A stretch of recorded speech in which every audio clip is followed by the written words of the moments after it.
Hi there, Danny here from GDL. This is one of the videos that we've previously shot. We've actually chopped it up a little bit to help you out. So this is the removal of the inlet manifold on a Jeep Grand Cherokee on the 3-litre diesel. It's the WK model. In the video we first shot, this is to get to the coolant hose that leaks in the valley, but we're going to chop that little bit off. So this is how to remove just the inlet manifold on the WK 3-litre diesel.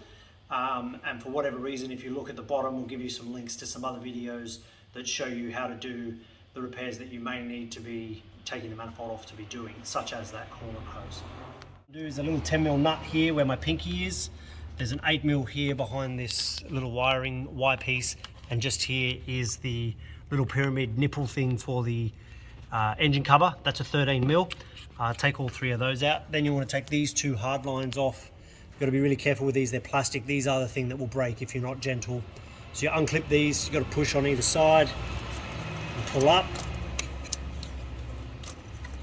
And then you've got to swing them over the other side of the engine without breaking them.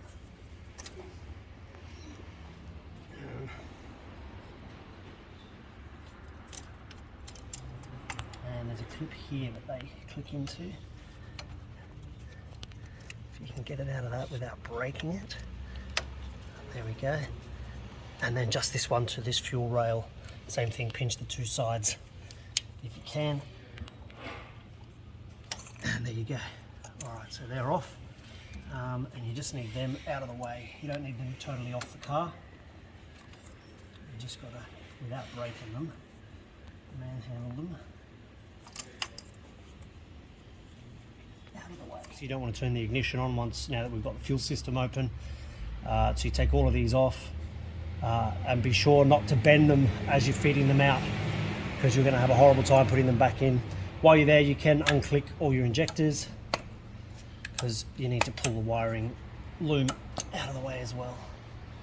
So there we go. So this end is 17mm, at the fuel rail end is a 19mm.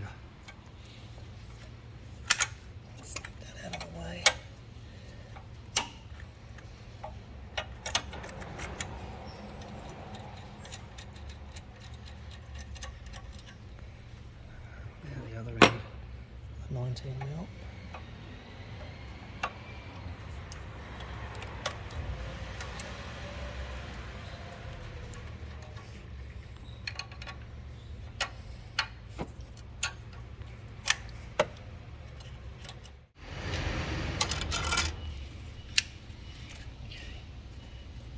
So we need that out of the way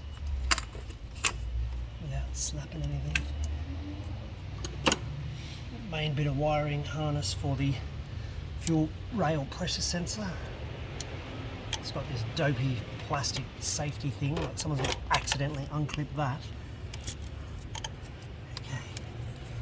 There's 2 fuel lines here on the high pressure pump, one on the underside here and one over here. You need to take them off as well. Same thing, just 19mm.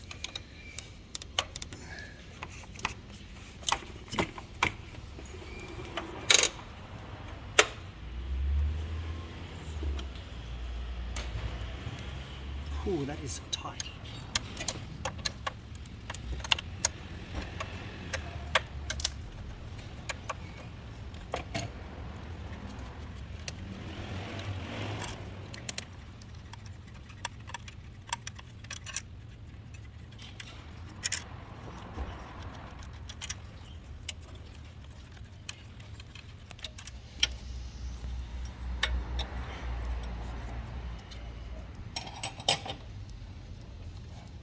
Undo your injector harnesses on this side.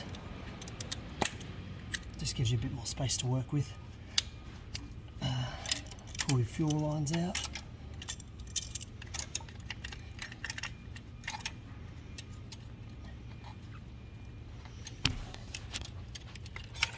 Alright. Now you're left with the longer hard lines that are running from the pump and crossing them over. You've got to take them off as well. So you've got 2 10mm and an 8mm. There's one back here is an 8mm. Just here. Undo that. A 10mm here on the front of the valve cover, and then a 10mm here on the top of the throttle body. pull the three of them off, and then you'll be able to get the hard lines off.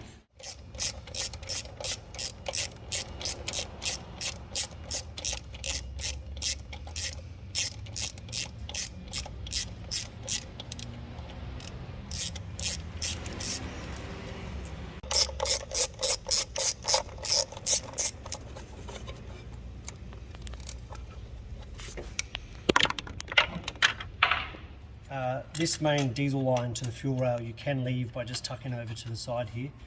However, this vacuum line here, there's a little solenoid here that runs over to the back of the EGR. You need to pull that vacuum line off. This solenoid needs to come out, so it's easiest. It's one of those little brittle plastic things that you never plan on breaking, but break all the time.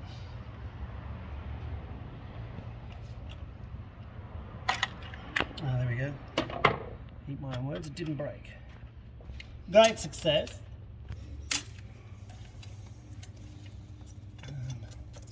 So yeah, just pull that vacuum hose out of the way as well. And then you've got this solenoid, a couple of little 7mm. The only 7mm you need for the whole job are just for this little solenoid, a couple of little 7mm bolts rather.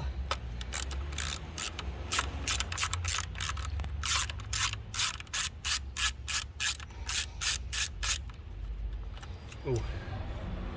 Same thing, you do not want to break this, this is expensive. Next you want wiring harness or loom, whatever you want to call it. You take it off from this side, this side being the passenger side, and you flick it over and it just sits up out of the way over on the driver's side. So you don't need to disconnect everything on the driver's side, but you do need to undo everything over here on the passenger side to allow the harness to flick over. So we'll get underway with that.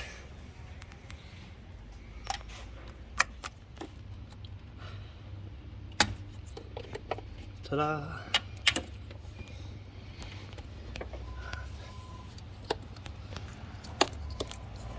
So I need the tool right in there. So that's all that. Oh, and there's the air compressor. So this hard bit of plastic here, you just pull on it a bit. They're just sitting on the bolts for the valve cover. So you just gently feed this.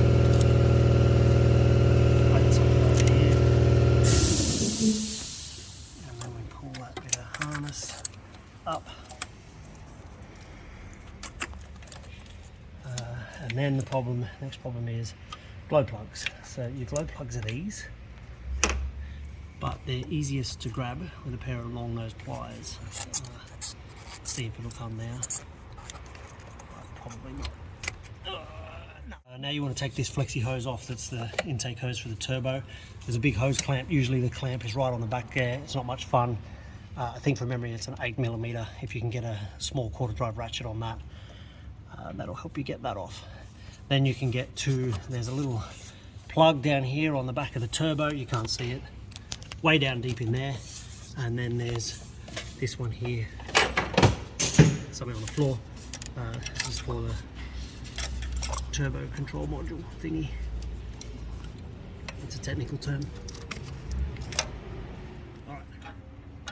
So you need to unplug this. There's a top and a bottom, and a jiggle, jiggle, jiggle.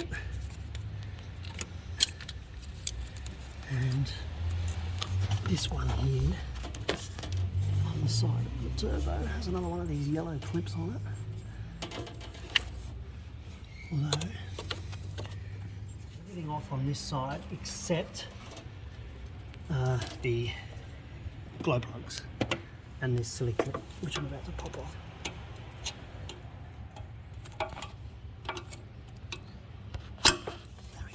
I'm going to try and leave that connected because I don't think I have to take it off. I think it's got enough length. We'll find out. So now we need long nose pliers.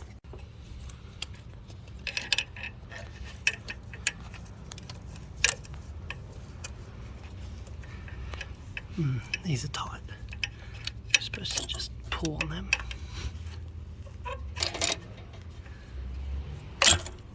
There we go, that's all it is. Pull up, not sideways. Don't let things go down the turbo, it's a bad idea. That one was easy.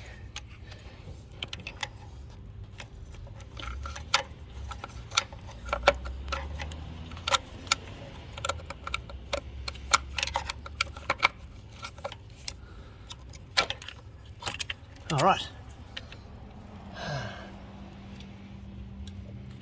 So that's everything except for this throttle body plug, which last time I did this I had to take the throttle body off first, which does have to come off anyway, but we should be able to pop this off. There we go. Pop that in. This side is off. So now take your glow plugs out of the other side. Sorry, glow plug harness, not the glow plug itself.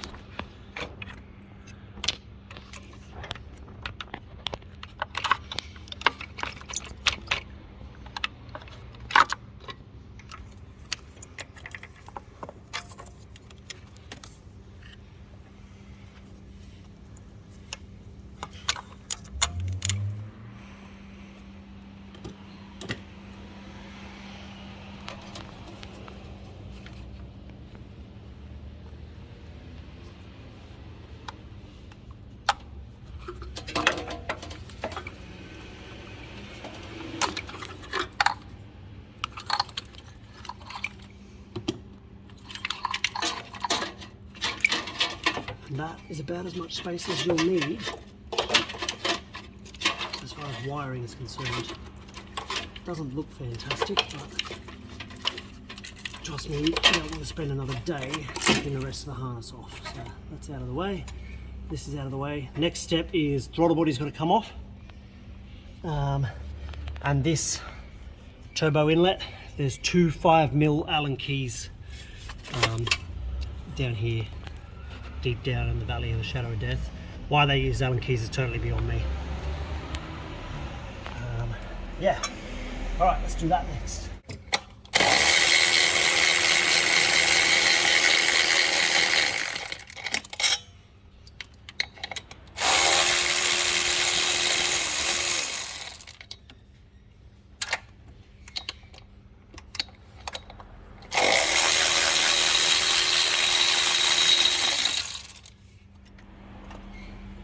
This never ever comes out easily.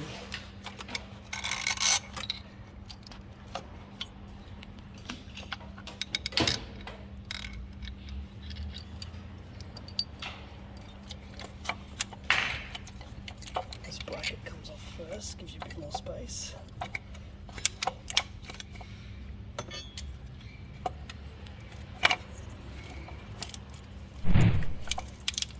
Main problem is that bit of room there.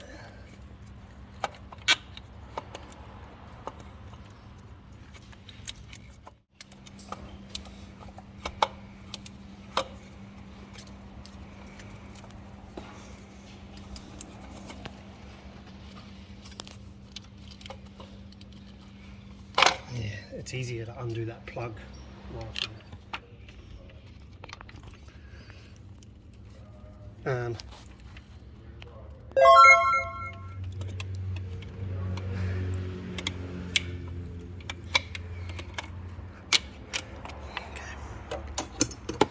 You got to unplug this sensor on the bottom of the throttle body while the throttle body is down in there. When you get to that job, it'll make sense, but once it's unplugged, it comes out. When you stick your little 5mm Allen key in this turbo intake, there's two of them, not in the turbo intake, on the Allen key bolts, just give them a tap with a hammer. Make sure you're in there properly, because if you round them, your day is over.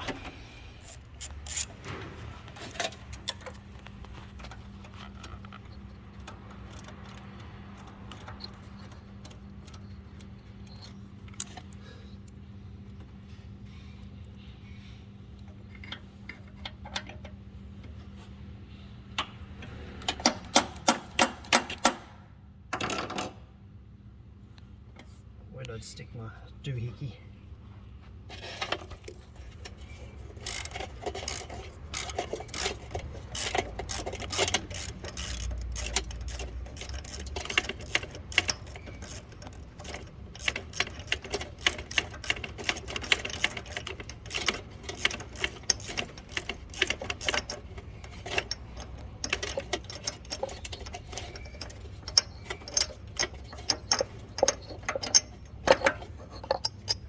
There you go.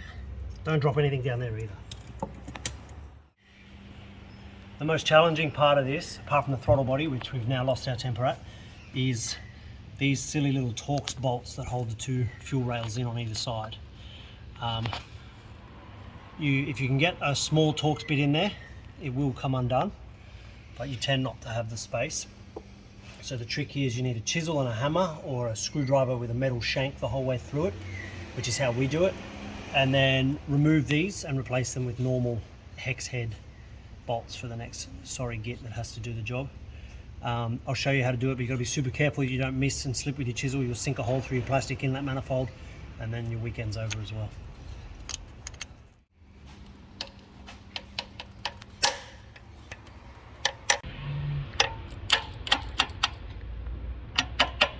So there's one.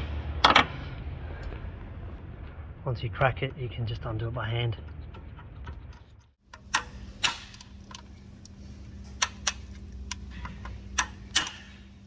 Man, the back of my knees are burning.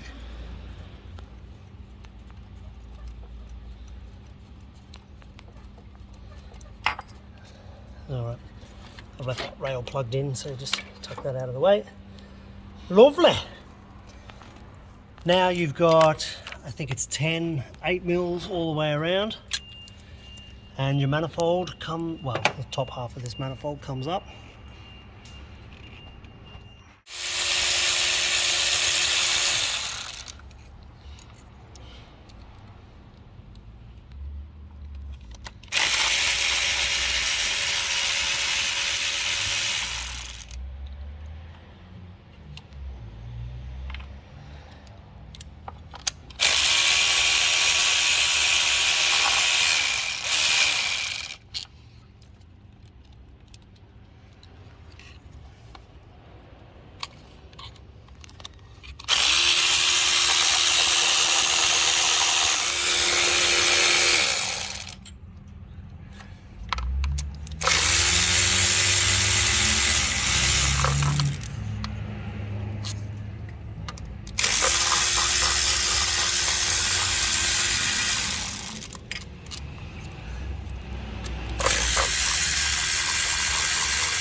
One manifold off. Is that hose leaking after all of that?